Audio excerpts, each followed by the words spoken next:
আজকের medical science, আধুনিক চিকিৎসা বিজ্ঞান তারা প্রমাণ করছে রোজা পালনের মাধ্যমে ওই ব্যক্তির শরীরের পরিপাকতন্ত্র বিশ্রাম পায়। যখন একজন ব্যক্তি রোজায় থাকে তার শরীরের যে পরিপাকতন্ত্র না খাওয়ার কারণে এটা বিশ্রাম পায় এবং দেহ থেকে টক্সিন বা বিষাক্ত পদার্থ বের করে তার শরীরকে সুস্থ করে দেয়।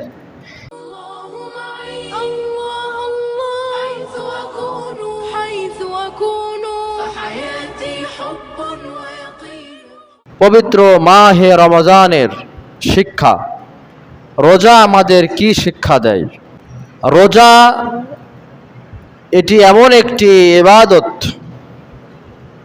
যেটি শুধু মানুষের সওয়াবি অর্জনের মাধ্যম না, বরং এর মাধ্যমে শারীরিক এবং আত্মার অনেক উন্নতি সাধিত হয়।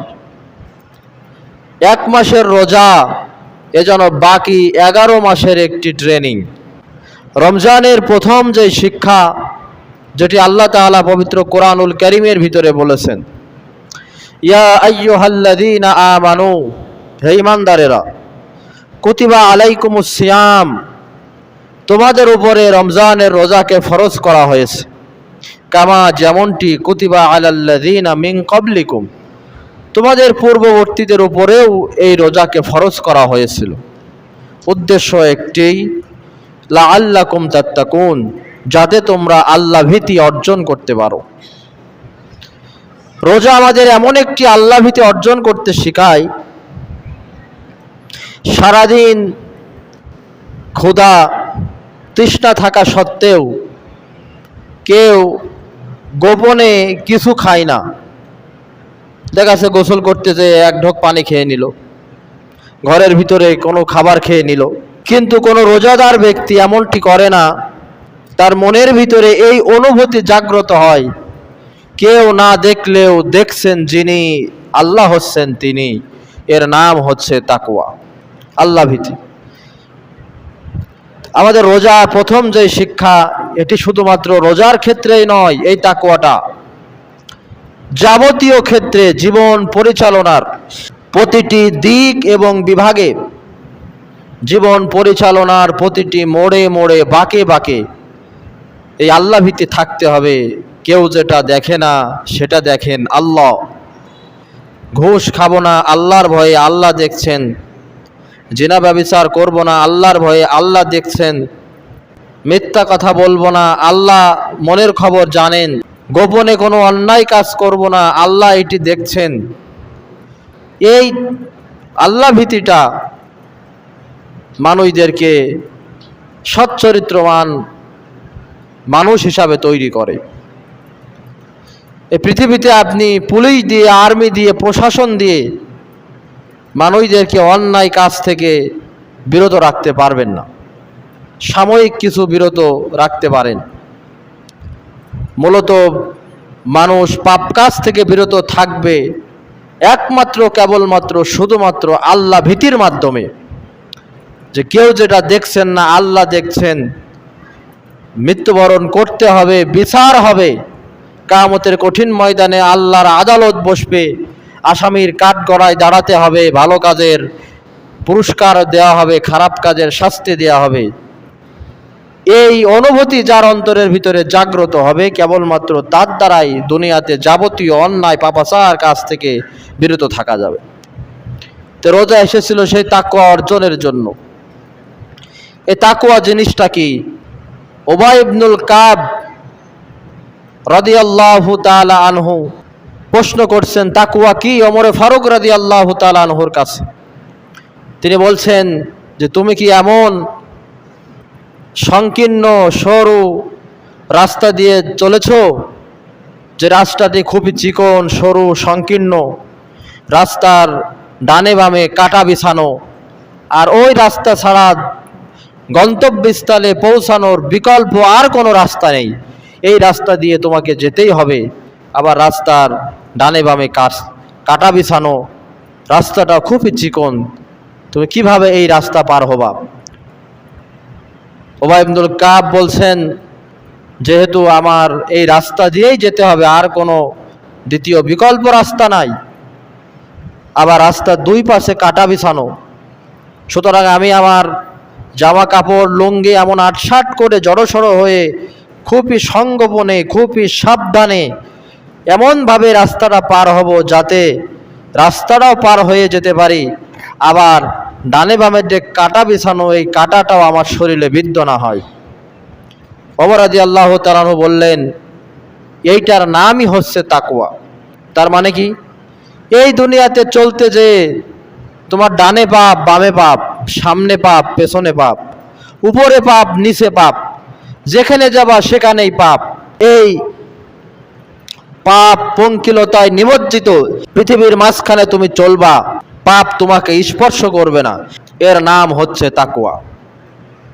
কঠিন একটি উদাহরণ, এই দুনিয়াতে চলতে যে বর্তমানে নবীজি যেমন বলেছেন, এমন একটি জামানা আসবে হাতের তালুর উপরে আগুনের কুণ্ডলি রাখা যেমন কষ্ট, তার চাইতেও শেষ জামানায় ঈমান নিয়ে বেঁচে থাকা কষ্ট হয়ে যাবে।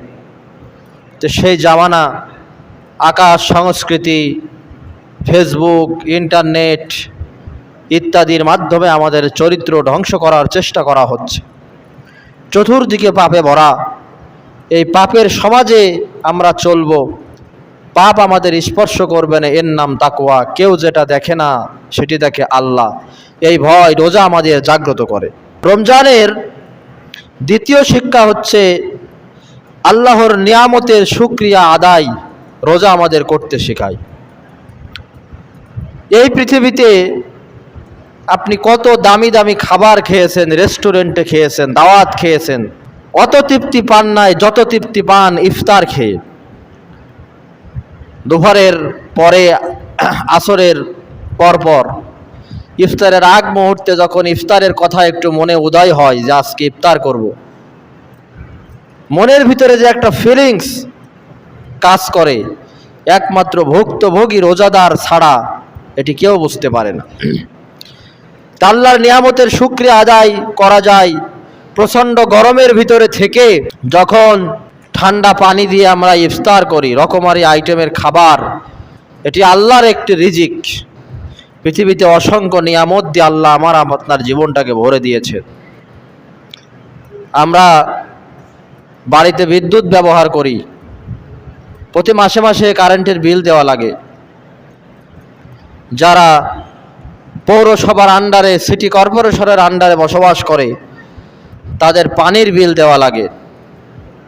আল্লাহ তাআলা আমাদের ফ্রি পানি দিচ্ছেন, ফ্রি সূর্যের তাপ দিচ্ছেন।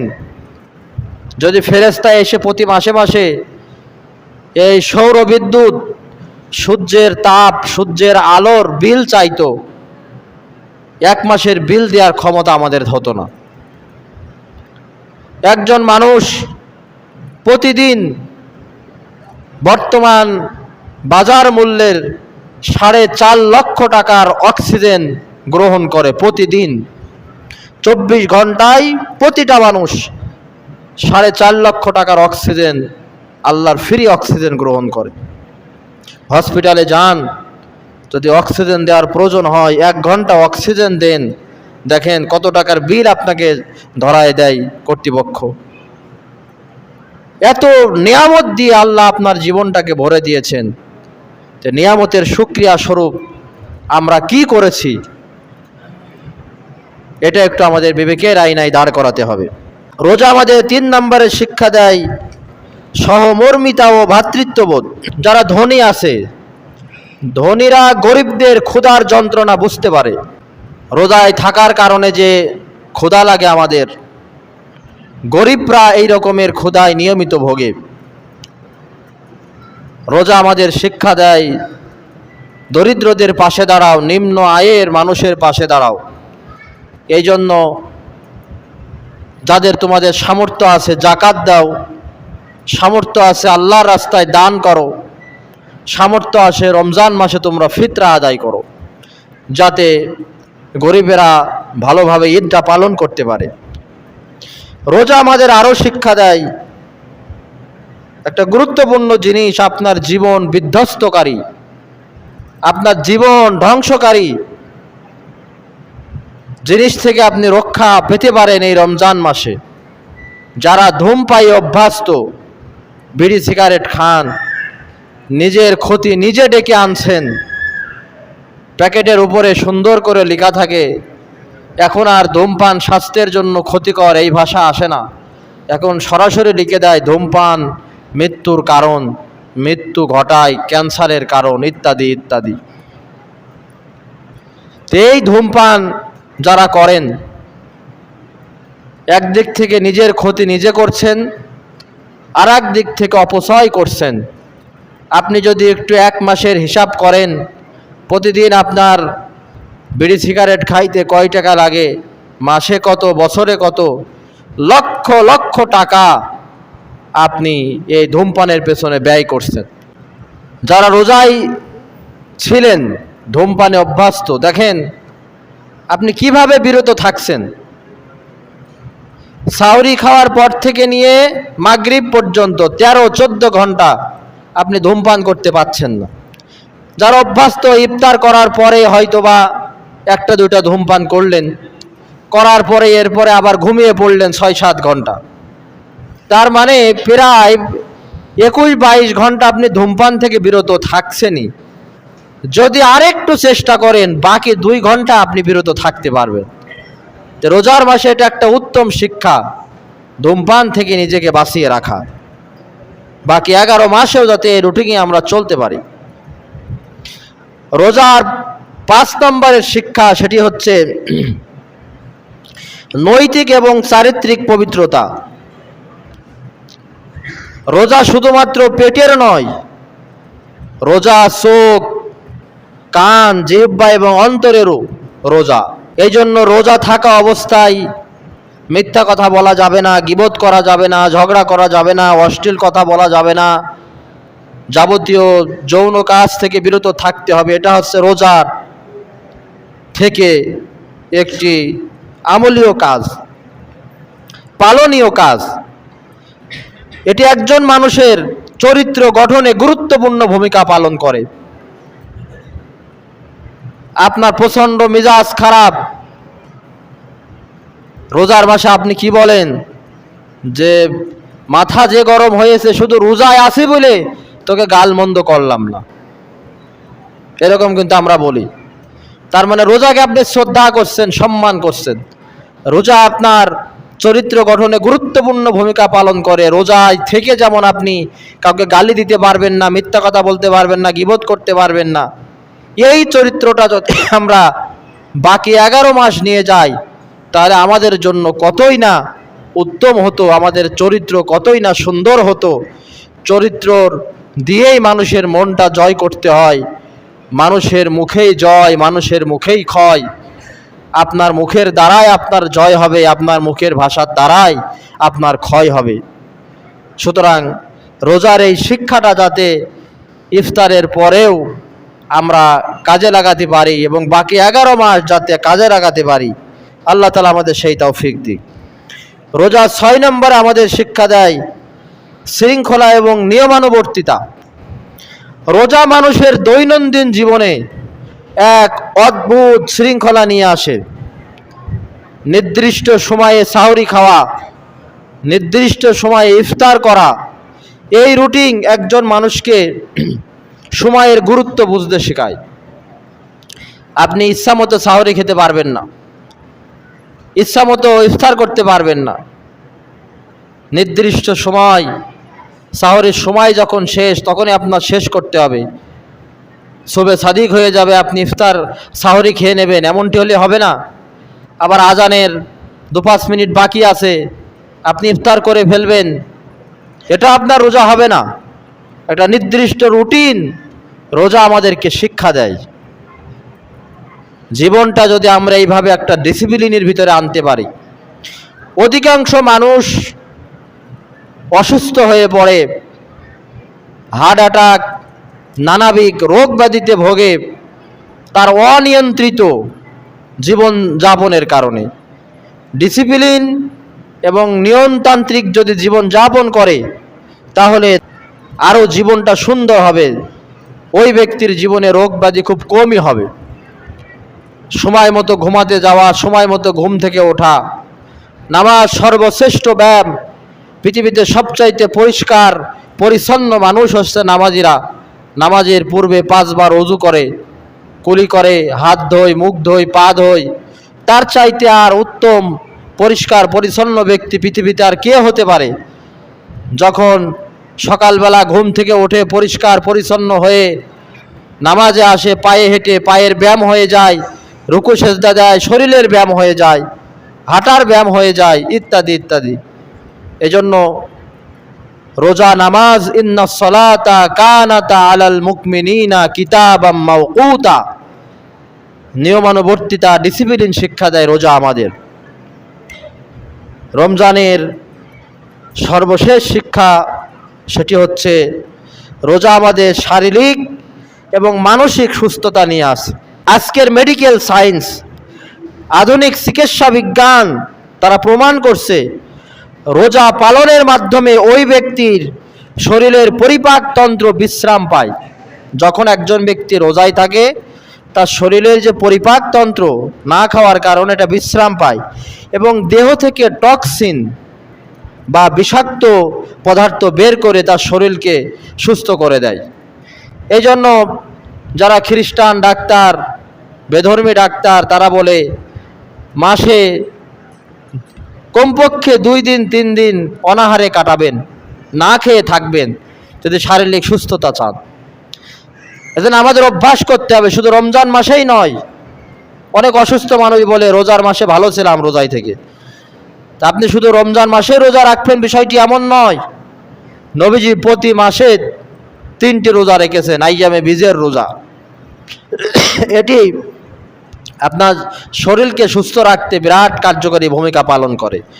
সপ্তাহে নবীজি 2 দিন রোজা রেখেছেন, আবার মুহররম মাসে রোজা রেখেছেন, শাবান মাসে রোজা রেখেছেন, জিলহজ মাসে রোজা রেখেছেন, ইত্যাদি বিভিন্ন নফল রোজা রেখেছেন। একদিক থেকে সোয়াব, আর এক দিক থেকে শারীরিক ভারসাম্য রক্ষায় রোজা বিরাট ভূমিকা পালন করে।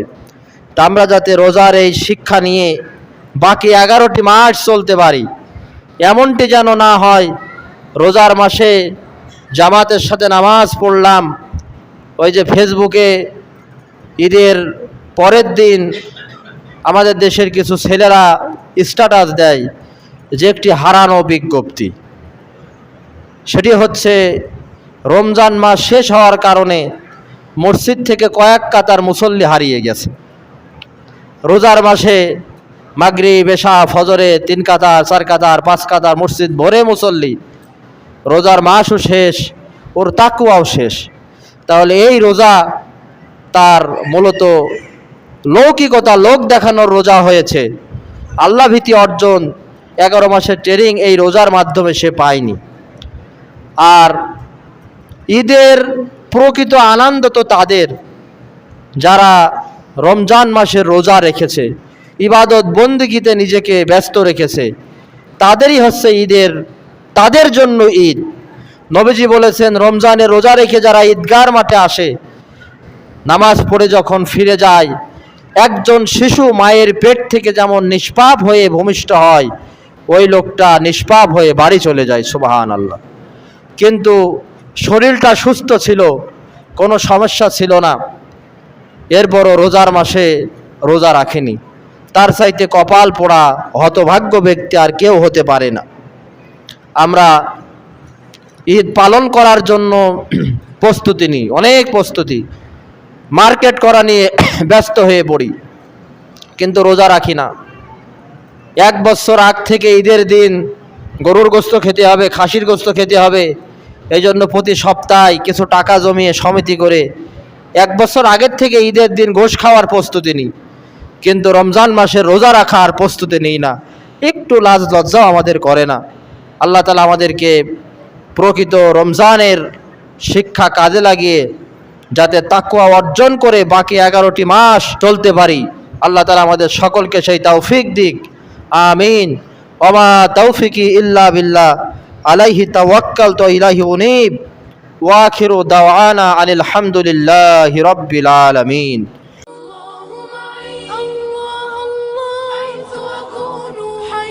وكونوا